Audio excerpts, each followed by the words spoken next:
વર્ષો વીતી ગયા, દેશવાસીઓ બદલાઈ ગયા, વાયદામાં વિકાસ દેખાયો, પણ ચૂંટણીના બ્યુગલ ફૂંકાવાની પરંપરા ન બદલાઈ. ધર્મના નામે અરાજકતા, મત માટે તુષ્ટિકરણની રાજનીતિ અને રાજકીય સ્વચ્છતા ધરાવતા ચહેરા પર ભડકાઉ ભાષા. 2022માં 5 રાજ્યોમાં વિધાનસભાની ચૂંટણી યોજાવા જઈ રહી છે, ત્યારે અત્યારથી જ દેશમાં હિન્દુ મુસ્લિમના ડીએનએ વાળી રાજનીતિ તેજ બની ગઈ છે.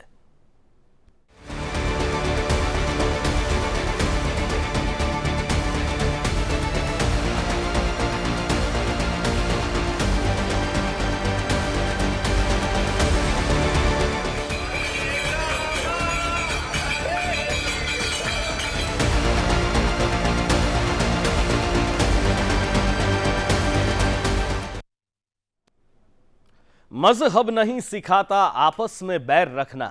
હા, કોઈ પણ ધર્મ દુશ્મની કરવાનું નથી શીખવાડતો, પણ તેમ છતાં રાજનેતાઓ ધર્મને સૌથી મોટો ચૂંટણી મુદ્દો બનાવે છે અને દેશમાં કોઈ પણ રાજ્યમાં ચૂંટણીના બ્યુગલ ફૂંકાવવાની આ જ પરંપરા રહી છે.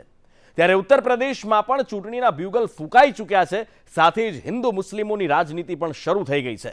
તો ઝારખંડ વિધાનસભામાં મંદિર મસ્જિદનો મુદ્દો બળતામાં ઘી હોમવાનું કામ કરી રહ્યો છે, જેની આગ હવે બિહાર સુધી પ્રસરી ચૂકી છે.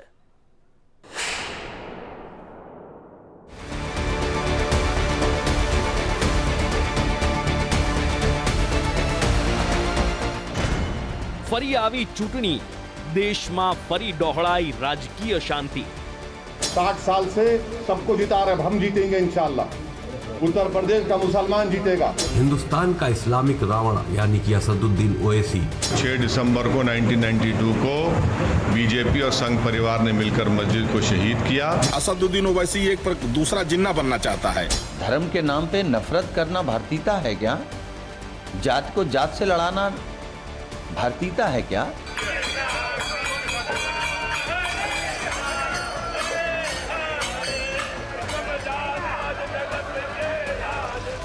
तो जब मुस्लिम समाज नमाज अदा कर सकते हैं, तो जो हिंदू धर्मावलंबी हैं वो हनुमान चालीसा क्यों न पढ़े?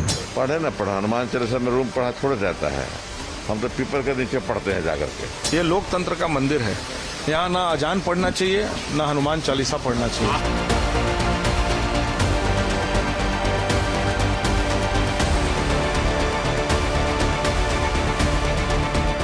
जावेद अख्तर जी एक बार अफगानिस्तान जाकर के देखें कि तालिबान क्या होता है. बीजेपी के सोच बीजेपी के खिलाफ बोलेंगे, उनके संस्थाओं के खिलाफ बोलेंगे, तो आपके खिलाफ धरना प्रदर्शन ही नहीं, मुकदमे भी होते हैं. चुनाव जैसे जैसे आ रहा है, लोग सब कुछ करें, आपसी सौहार्द, समन्वय और वाणी का संयम ये बनाए रखें. एक बाद एक राज्यમાં ધર્મના નામે છેડાયો વિવાદ. શરૂઆત કરીએ ઉત્તર પ્રદેશના રાજકારણથી, કેમ કે તમામ પાર્ટીઓ અત્યારથી જ અયોધ્યાને રાજકીય અખાડો બનાવી ચૂકી છે. એક બાદ એક દિગ્ગજ નેતાઓ અયોધ્યાનો પ્રવાસ કરવા લાગ્યા છે, પરંતુ આ બધાની વચ્ચે સૌથી ચર્ચિત મુદ્દો રહ્યો ઓવૈસીનો પ્રવાસ. કેમ કે 3 વર્ષ બાદ પણ ના તો ઓવૈસી રામનગરીને અયોધ્યા તરીકે સ્વીકારવા તૈયાર છે કે ના તો તેઓ સુપ્રીમ કોર્ટના ચુકાદાને માનવા તૈયાર છે, અને એટલા માટે જ પોતાના પ્રવાસ પહેલેથી જ વિવાદોમાં સપડાયા છે. 7 तारीख को फैजाबाद जा रहे रुदौली में, 8 को सुल्तानपुर है, 9 को बाराबंकी है. तो अभी तो शुरुआत है, बहुत जगह जाएंगे यूपी में. बुरी बात क्या है, चुनाव आ रहा है, पार्टी को मजबूत करना है, जनता से मुलाकात करना है. हम यही बोलते रहेंगे कि वहाँ पर मस्जिद थी जिसको 6 दिसंबर को 1992 को बीजेपी और संघ परिवार ने मिलकर मस्जिद को शहीद किया, और अगर मस्जिद शहीद नहीं होती तो सुप्रीम कोर्ट का जजमेंट कुछ और आता. અયોધ્યા પ્રવાસના પહેલા જ દિવસે ઓવૈસીના તેવર સામે આવી ગયા અને સંઘ સુપ્રીમો ભાગવત અને ઓવૈસી વચ્ચે ફરી ડીએનએ વાળી તકરાર શરૂ થઈ ગઈ. પરંતુ એ પહેલા એક નજર ઓવૈસીના ચૂંટણી એજન્ડા પર કરી લઈએ, કેમ કે ઓવૈસીએ પોતાના પ્રવાસના પહેલા જ દિવસે નિવેદન આપ્યું છે, તેના પરથી સ્પષ્ટ થાય છે કે ઉત્તર પ્રદેશમાં ઓવૈસી શું ઈચ્છી રહ્યા છે. 60 साल से सबको जिता रहे, हम जीतेंगे इंशाल्लाह. उत्तर प्रदेश का मुसलमान जीतेगा. कब तक हम इनको कंधों में बिठाकर, कभी अपना बेटा बनाकर, कभी अपना भैया बनाकर, कभी अपना नेता बनाकर, कब तक इन लोगों को जिताते रहेंगे? हम क्या कोई खैती हैं? अब हम वोट डालेंगे, हम जीतेंगे. संविधान में इनको इजाजत है, और इसमें पेट में दर्द क्यों हो रहा है? ઓવૈસીને પેટમાં દુખી રહ્યું છે અને એ જ વાત તેમની આ કટ્ટરતાવાળી ભાષા સાબિત કરી રહી છે. પોતાની રાજકીય કારકિર્દી બનાવવા માટે ઓવૈસી ગમે તે હદ સુધી જઈ શકે છે. ઉત્તર પ્રદેશ જ નહીં ઓવૈસી સાહેબ તમારું ચાલે તો સમગ્ર દેશના મુસ્લિમોને ભડકાવો અને દેશમાં સ્થપાયેલી શાંતિને પોતાના સ્વાર્થ માટે હણી નાખો. હવે સાંભળી લો આરએસએસ અને ઓવૈસી વચ્ચેની ડીએનએ વાળી શાબ્દિક લડાઈ. सब पदों पर मुसलमान जा सकते हैं, गए जाते हैं, ये वहां उत्पन्न कर दिया और हिंदुओं को बता दिया कि बड़ा कट्टर है. इनके इसमें बताया है कि मारो और देखो मारो.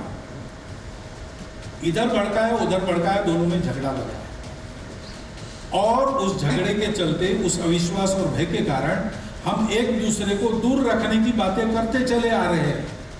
उपाय कहाँ होगा? इस पर मलम पट्टी करने से मूल से अपनी दृष्टि को बदलना होगा. हम भारत के हैं, हम भारत माता के पुत्र हैं, हम समान पूर्वजों के वंशज हैं, हम सबको स्वीकार करने वाली उदार भारतीय संस्कृति के वंशज हैं. करवा लीजिए, चलिए, बाकी है तो आइए डीएनए कराते हैं. अब ये नौबत आ गई कि डीएनए कराएंगे, यानी भारत के संविधान को नहीं मानेंगे, डीएनए को मानेंगे. मूल की बात हमेशा भगवत करते हैं.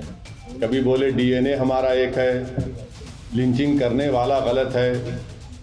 ये एक ही सांस में ये तो हमेशा रंग बदलते रहते हैं ना अपना. कभी एक बात बोलते हैं, कभी एक बात बोलते हैं. ये तमाम के तमाम संघी लोग जो होते हैं वो हिस्ट्री के बड़े वीक होते हैं. हिस्ट्री अगर पढ़ लेते तो मालूम होता कि वेस्ट कोस्ट पर इस्लाम पहले आया, इन्वेडर से नहीं आया. જો કે આરએસએસ પ્રત્યે એકમાત્ર અસદુદ્દીન ઓવૈસીને જ નફરત છે એવું નથી. દેશના કેટલાક લોકોને આરએસએસ તો તાલિબાન લાગે છે અને એ પૈકી એક છે બોલિવૂડના પ્રખ્યાત કલમકાર જાવેદ અખ્તર. જાવેદ અખ્તરે આરએસએસની સરખામણી તાલિબાન સાથે કર્યાને 4 દિવસ થઈ ગયા છે, પરંતુ વિવાદ હનુમાનની પૂંછ બની ગયો છે, જે સતત વધતો જ જઈ રહ્યો છે. હવે ભાજપ બાદ શિવસેના પણ જાવેદ અખ્તરના નિવેદન સામે વાંધો ઉઠાવી રહી છે અને માફીની માંગણી કરી રહી છે. जावेद अख्तर जी एक बार अफगानिस्तान जाकर के देखे कि तालिबान क्या होता है और एक दिन संघ की शाखा में आकर के देखिए कि आरएसएस क्या होता है. इसके लिए जावेद अख्तर जी को अपना बयान माफी मांगते हुए वापस लेना होगा. हमारे देश में और देश के किसी भी संस्था या संगठन का तालिबानियों से तुलना करना मुझे लगता है ठीक नहीं है. ये देश एक मजबूत लोकतंत्र वाला देश है. चाहे कुछ लोगों की बात हमें अच्छी नहीं लगती है, फिर भी इस देश में तालिबान की प्रवृत्ति और विकृति यहाँ नहीं बढ़ेगी.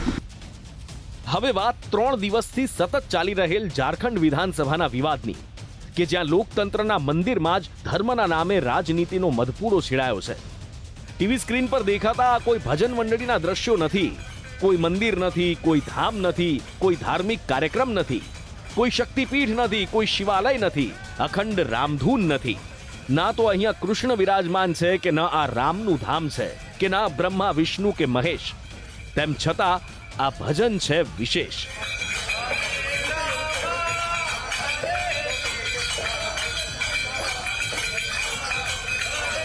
આ વિશેષ એટલા માટે છે કેમ કે આ ઝારખંડની વિધાનસભાનું પટાંગણ છે. જી હા, આ ઝારખંડની વિધાનસભાના જ દ્રશ્યો છે. રાંચી સ્થિત ઝારખંડ વિધાનસભામાં ભાજપના ધારાસભ્યો મંજીરા વગાડી રહ્યા છે, ઢોલક પર થાપ આપી રહ્યા છે અને ભજન કીર્તન ગાઈ રહ્યા છે.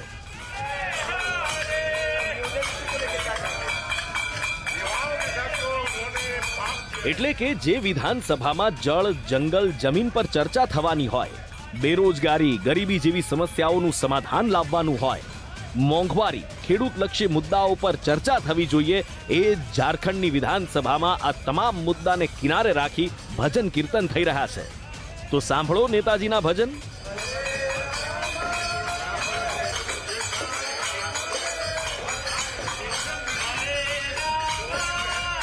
પરંતુ વિધાનસભાના પટાંગણમાં આ ભજન કેમ થઈ રહ્યા છે એ જાણી લો. ઝારખંડની હેમંત સરકારે ઝારખંડ વિધાનસભામાં મુસ્લિમ ધારાસભ્યો માટે એક અલાયદા રૂમની ફાળવણી કરી, જેમાં મુસ્લિમ ધારાસભ્યો નમાઝ અદા કરી શકે. સરકારના આ જ નિર્ણયને ભાજપે મુદ્દો બનાવી દીધો. અગાઉ ભાજપના ધારાસભ્યોએ પણ અલ્પસંખ્યકોની જેમ બહુસંખ્યકો માટે ભજન કીર્તન માટે અલગ રૂમની માંગ કરી હતી. આ आज चौथा पांचवा दिन है जब हम लोगों ने रिक्वेस्ट किया था माननीय विधानसभा अध्यक्ष जी से कि आप नमाज वाले कमरे को, आवंटित कमरे को रद्द करें, लेकिन उन्होंने रद्द नहीं किया। अब वो नमाज पढ़वाएंगे तो बाध्य होकर भारतीय जनता पार्टी के जो विधायक हैं वो हनुमान चालीसा का पाठ करेंगे। કોઈ ભજન ગાઈ રહ્યા છે તો કોઈ પોતાની ભાવનાઓ વ્યક્ત કરી રહ્યા છે, પરંતુ કેટલાક એવા પણ છે જે પોતાની નારાજગી વ્યક્ત કરી રહ્યા છે। તેમનું કહેવું છે કે નમાજ માટે અલાયદો રૂમ ફાળવીને સુરેને તો ખોટું કર્યું છે। ये लोकतंत्र का मंदिर है, यहाँ ना अजान पढ़ना चाहिए, ना नमाज पढ़ना चाहिए, ना हनुमान चालीसा पढ़ना चाहिए। यहाँ सिर्फ और सिर्फ इस लोकतंत्र के मंदिर में लोकतंत्र के रक्षा की बात होनी चाहिए। सवाल उठता है कि भारतीय जनता पार्टी के विधायक ने या मैंने क्यों कहा कि हनुमान चालीसा पढ़ूंगा। इसलिए कहा कि माननीय विधानसभा अध्यक्ष जी के कलम से यहाँ पे एक इस प्रकार का कदम उठ गया जिसने लोकतंत्र को कलंकित कर दिया। 2 દિવસ અગાઉ પૂર્વ સ્પીકર અને ભાજપના ધારાસભ્ય સીપી સિંહે તો ઝારખંડની વિધાનસભાની અંદર મંદિર બનાવવાની માંગ પણ કરી નાખી હતી।